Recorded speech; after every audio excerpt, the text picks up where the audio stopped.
اللہ نے کریکٹر دیکھنا ہے، اور کریکٹر میں اللہ تعالیٰ کہتا ہے اتنی سی بھی امپروومنٹ کر کے لے آؤ. یہ جہاد ہے اکبر ہے، یہ نفس کا ہے. بہت مشکل ہے، میں آپ کو سچ بتاتا ہوں، یہ بہت مشکل ہے، بہت مشکل ہے. میرے اپنے پرسنل ذاتی تجربے میں کوئی ایک بھی چھوٹی سے چھوٹی ذاتی نفسیاتی عادت کو چھوڑنے میں اگر 20-25 سال بھی لگ کے کامیابی مل جائے تو بڑی بات ہوتی ہے.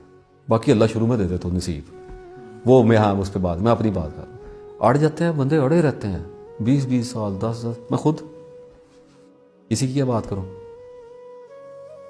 آپ نے فحاشی سے نکلنا ہے، آپ غصے سے نکلنا ہے، بغض سے نکلنا ہے، کینے سے نکلنا ہے، لالچ سے نکلنا ہے، لوگوں کے ساتھ ریاکاری سے نہیں، آپ نے پتہ نہیں کن کن چیزوں سے نکلنا ہے.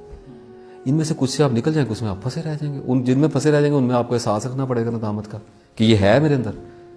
کل کو اللہ نہ بتائے، کل کو اللہ صدمہ نہ دے گا تو ریاکار بندہ کہ نہیں میں تو نہیں، یکدم اللہ کہ دیکھ تینوں تیری آنکھ نہیں کھلی. کیونکہ قیامت والے دن یہ ڈائلاگ ہونا ہے کہ ہم نے اللہ کو یہ ایکسکیوز کرنا ہے کہ ہمیں سمجھ نہیں آئی. تو اللہ تعالیٰ کی آیت یہ ہے کہ کیا اتنی عمر نہ دی گئی تھی کہ جو بات کو سمجھنا چاہتا وہ سمجھ لیتا. تو اصل بات جو سمجھنے والی ہے نا وہ یہ ہے کہ ہم خطا کار ہیں. اگر ہم اس ٹرم پہ آ جاتے ہیں تو ہمارا پوری کائنات کے ساتھ جھگڑا ختم ہو جاتا ہے، ہم اللہ کے ساتھ سنک ہو جاتے ہیں، اور ہمیں پتہ لگ جاتا ہے کہ نبی کی زندگی، ہماری زندگی، سب کی مصیبت، کرب و بلا یہی چیز چل رہی ہے. میں تو حیران ہوتا ہوں، حضرت امام حسین کے ساتھ ہوتا تھا یہ کبھی بلا جو اللہ نے کروا دیا؟ کبھی یہ ہوتا تھا؟ ان سے بڑی اتھارٹی کس کی ہو سکتی ہے کہ آپ پروفٹ کے نواسے ہیں؟ اس سے بڑا بلڈ لائن اور کیا آپ کو چاہیے ہے؟ ایسے چو کہ یاری نہیں مان. تو جب اللہ نے کروا دیا تو اللہ نے بتا دیا کہ یار ایتھے یہ نا میرے کو، میں ٹیسٹ لواں گا، میرا جو دل کا آئے گا، میری دنیا میں جتنا مرضی چلاؤں. تو اللہ تعالیٰ اپنی مرضی سے انسان کی انفرادی اور اجتماعی دونوں زندگیوں کو چلاتا ہے، یعنی کہ معاشرے کو چلاتا ہے اور انفرادیت کو چلاتا ہے. اللہ کو اس چیز سے کوئی نہیں روک سکتا کہ وہ جدھر چاہے دنیا کو اٹھا کے مار دے. یہی تو وجہ ہے کہ اس نے کہنا میں نے کیا میں ایک میں یہ اور ایک میں یہ پکڑا ہوا تھا. میں نے کہا کون ہے مالک بتاؤ، کون بادشاہ تھا؟ تو میں نے جب اس چیز کو دیکھا تو مجھے ایک عقل آ گئی کہ آج میں اگر بڑی عاجزی سے رو رہا ہوں اور ایسے لگ رہا ہے کہ آسمانوں پہ حرامنی سے مجھے دیکھا جا رہا ہے کہ اتنی عاجزی اس کو کیا ہو گیا ہے، لیکن اگلے دن ہو سکتا ہے کہ میں شیطان بنا پھروں. اور مجھے اپنا یہ جو ٹریجڈی ہے اس کو ایکسیپٹ کرنا ہے، اور مجھے یہ اندازہ کرنا ہے کہ میں نے بہت لوگوں کو یہ بات کہی. لوگ فون پہ بات کرتے ہیں نا تو اکثر لوگ ذرا تھوڑے سے ممنون ہو جاتے ہیں، اور کسی کو کوئی تسلی دیتے ہیں لوگ کہتے ہیں بڑی مہربانی ہے آپ کی. تو میں کہتا ہوں یار ٹھیک ہو گیا یہاں تک، لیکن ہم نے تو کہیں رکنا ہی نہیں ہے. تو میں لوگوں کو یہ کہتا ہوں کہ یار بات سنو، تمہارا فون بند ہونے کے بعد میرا نفس مجھے یہ کہے گا کہ تو بڑا نیک آدمی ہے، تو لوگوں کی اتنی مدد کی ہے. اب میں کیا کروں؟ لڈیاں ڈالوں؟ اچھا طمانیت آئے گی، ٹھیک ہے. اچھا اگلے دن ہو سکتا ہے میں اپنی بیوی کے ساتھ کسی معمولی بات پہ چخ چخ کر رہا ہوں، اچھا تو پتی تیز کرتی ہے، میرا سر دکھ رہا سی، تسی میری گل نہیں سمجھتے، مینوں بلاؤ نا. اور میں اس وقت جب بعد میں اوپر آؤں اور پھر کسی کی کال لوں اور اس کو تسلی دوں کہ یار میاں بیوی لڑا نہ کرو، تو اس کے بعد جب میں کال بند کروں گا تو میرا ذہن مجھے کہے گا تیرے نالوں بڑا فراڈ کوئی نہیں. اچھا اب میں کیا کروں؟ سر دیوار میں ماروں جا کے؟ یعنی نہ تو آپ اس کو ایکسیپٹ کر سکتے ہیں نہ اس کو کر سکتے ہیں. اس کا مطلب سینٹر پہ آ رہا ہے، بس آ رہا ہے، ٹھیک ہے، کوشش ہی کر سکتے ہیں. تو جو بندہ اس ٹرن پہ آ جاتا ہے نا وہ فوکسڈ ہو جاتا ہے. یہاں نہیں بیلنس بڑی دور ہے سر، بیلنس بڑی دور ہے. بیلنس والے تو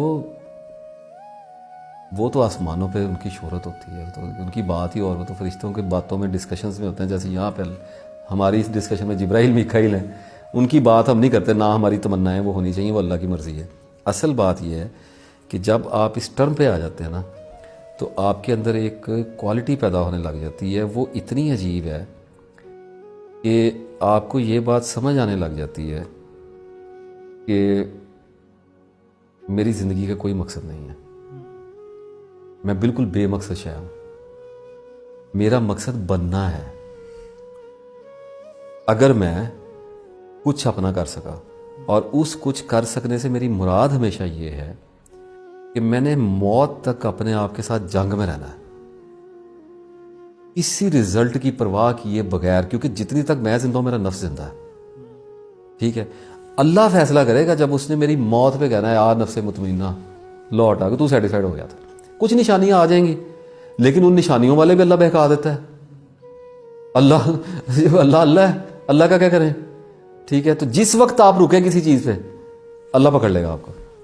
اتنا ٹف کرائٹیریا ہوتا ہے، اتنا ٹف کرائٹیریا ہوتا ہے کہ آپ جب چلنا شروع کرتے ہیں نا تو آپ کو پتہ چلتا ہے کہ یار اتنے میرے اندر نقائص ہیں، اتنا کچھ ہے کہ اس کے مقابلے میں جب میرے آگے تشت میں اسپرچویلٹیاں رکھی جاتی ہیں اور مذہبی معاملات اور مسائل، میں کہتا ہوں یار ٹھیک ہے دیکھ لو، لیکن میرے اندر اتھارٹی نہیں ہے.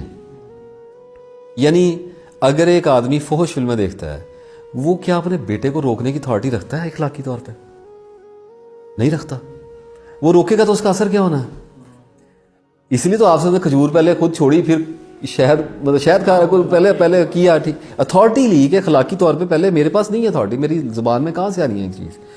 تو جب ہم ان سارے معاملات کے اندر جاتے ہیں تو ہم دیکھتے ہیں کہ اللہ نے جب کہا کہ اپنی پاکیزگی کی داستانیں لمبی نہ کرو، مجھے پتہ ہے تم کون ہو، میں تمہیں جانتا ہوں، میں تمہیں اس وقت سے جانتا ہوں جب ماؤں کے پیٹ میں بچے تھے تم. اس کا مطلب ہے کہ مجھے اپنے بارے میں ہمیشہ سب سے زیادہ کلیئر آئیڈیا ہونا چاہیے کہ میں کہاں کھڑا ہوں. اگر مجھے یہ کلیئر آئیڈیا ہے تو میں اپنا ٹیچر ہو گیا ہوں، میری محتاجی ختم ہوگی. ہاں ضرورت پڑے گی، مسئلہ ہے، آپ جانا پڑتا ہے، کوئی غرض والی بات. تو ایک وقت آتا ہے جب اللہ آپ کو ایک بے نیازی حیثیت عطا کرتا ہے، جس کے بعد بیلنس کی جنگ شروع ہوتی ہے، اس کے بعد شروع ہوتی ہے. اچھا اب اس سارے سپین کو لے کے اگر کوئی آدمی ڈسکریج فیل کرتا ہے تو میں اسے کہتا ہوں کہ اگر آپ کو یہ کہا جائے کہ آپ نے لاہور سے پشاور پیدل چلنا ہے تو سب سے پہلے دل میں دباؤ آئے گا. اس سے کیا پرابلم ہے؟ کیا کون سا سفر ایسا ہے جو طے کرنے سے پہلے طے ہو جائے گا؟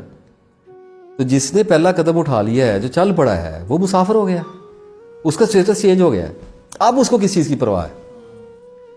پرواہ ہے تو صرف ایک چیز کی ہے کہ مجھے اللہ کی ذات کو میرے سے. اچھا خوف کا یہ عالم ہے، ایسے ایسے وقت آئیں گے انسانوں پہ، کیونکہ دیکھیں آپ نے میرے سے جو سن لیا، کتاب پڑھ لی، یا اور جو سنیں گے وہ آپ پہ اپلیکیبل ہونے کی کوشش کرے گا.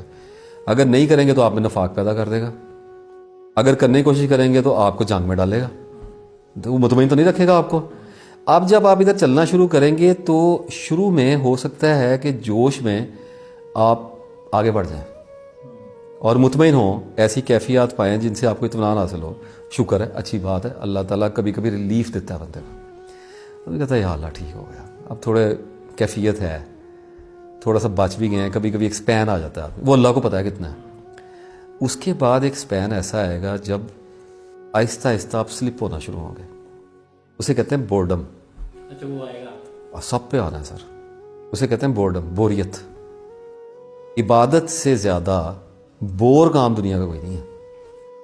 یہ میں آپ کو خبر دے دوں، جو بندے عبادتوں میں لذت ڈھونڈتے ہیں وہ پاگل ہیں.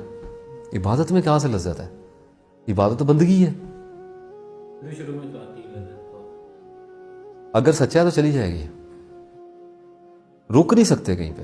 جو بندہ رک گیا وہ مسافر نہیں ہے. پھر آزمائش ہوگی کون سی؟ جو سلپنگ ہوگی. نہیں وہ نیچرل ہے. ہر چیز، آپ کیفیت بھی آزمائش ہے، کیفیت جانا آنا سب کچھ ہی آزمائش ہے سر. اس وقت آپ کا یہاں بیٹھنا بھی آزمائش تو ہر سانس کے ساتھ ہے نا، اس کو تو چھوڑ دیں. میں یہ کہہ رہا ہوں کہ سلوپی روڈ شروع ہوگا. سلوپی روڈ ایسے شروع ہوگا کہ 3 سال تسبیح پھیر لی، نمازیں پڑھ لی، قرآن پڑھ لے، اپنے کردار کو ذرا گارڈ کیا، تھوڑی سی بہتری آ گئی، اور لوگ بھی تھوڑے کہا کہ یار یو آر چینجنگ. تو آدمی تھوڑا ڈھیلا ہوتا ہے، اطمینان پاتا ہے. جیسے کیونکہ دیکھیں اویئرنیس کا مطلب یہ ہے کہ میں غلط ہوں، میں ٹھیک ہوں، میں کوئی اویئرنیس نہیں ہے. یہ تو کیفیت ہے، یہ چیز خراب کرتی ہے. خراب نہیں کرتی. یہ اللہ آپ کو میچورٹی کی طرف لے کے جا رہا ہے، کیونکہ اللہ کو آپ کی نیت کا پتہ ہے. ایک دن کھڑے ہو کے ایک رسم کرنی چاہیے. میرا پرسنل دل کی ایک بات ہے کہ کسی دن سر پہ چادر ڈال کے نا بندہ 2 رکعت نماز پہ کھڑا ہو جائے رات کو نفل میں، اور بندہ اللہ کہے کہ یا اللہ آج سے تیری دوستی کے اندر میں آ گیا، آج سے تیری میری لو سٹوری سٹارٹ ہے، اس کا تو گواہ ہو گیا، بس تو مجھے اپنے طالبان کے اندر سے لکھ لے. اب میں جدھر بھی جاؤں میں ہواؤں کے حوالے ہوں. جب تو نے کہا تو یہ اللہ کی انگلیوں کے درمیان میں دل ہے، تیرے نبی صلی اللہ علیہ وسلم فرما دیا، تو میں تیرے حوالے ہو گیا. اب مجھے نہیں پتا کل میری کیا کیفیت ہونی ہے، آج تو میرا نام رجسٹر پہ لگا لے.